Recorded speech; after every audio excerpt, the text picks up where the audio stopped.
Hi guys, Mr. P here. I've got another little treat for you. We're going to see what Mrs. May has been up to this week. So, our adventures about the absolute renegade Mrs. May has meant we've taken a look at this book, It's the Weather.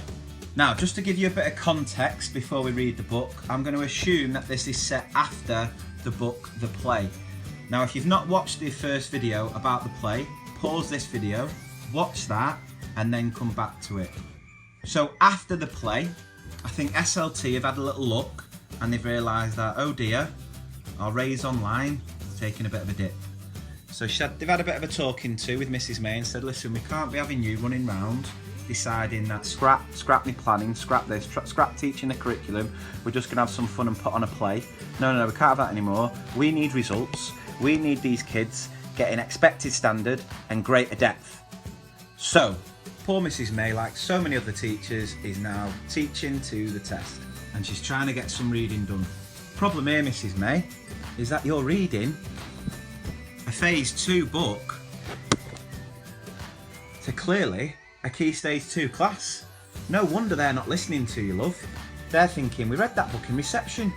And I'm not going to lie, that's not the best behaviour management strategy. How are you supposed to read the book with your finger over your lips? And now Mrs. May starts a spag lesson, and that doesn't go too well. Believe it or not, kids aren't really engaged with spag in that isolated way. And why have you got letter blocks in a Key Stage 2 class? And this poor lad's getting himself in a right muddle, trying to get his head around the subjunctive form. Hands on your hips there, Mrs. May isn't going to do anything. If you want their attention here, there's only one thing you need to do. Or my other favourite, works every time. The children were messy, the children were untidy. Mrs. May is not happy. She knows if you're messy with your work at all, you are not getting greater depth. If it's not neat, if it's not joined, if it's not cursive, she's angry. But I can't help but laugh at what the caretaker is wearing over his head. And this poor plant is a symbol of the love Mrs. May once had for teaching, slowly fading away due to constant assessment and SATs prep. Oh dear, said Mrs. May, it's the weather. Now, I'm not sure whether you're going to get away with that, Mrs. May. I don't think you can blame the bad behaviour on the weather. I don't think Ofsted would accept that as an excuse. In fact, I've managed to get an Ofsted report, one about behaviour. Let's just have a read of this. The behaviour of pupils was inadequate. A number of children repeatedly disrupted the learning of others. However, on the day of the inspection, the weather was particularly bad. Therefore, we did not hold the teachers and their behaviour management strategies responsible for this. You absolute legend! The children were cross, the children were grumpy. But does Mrs. May care? Absolutely not. She's thinking, stop, hammer time. She's about to throw down some thick moves which have made the children really unhappy. That's something they didn't want to see at all.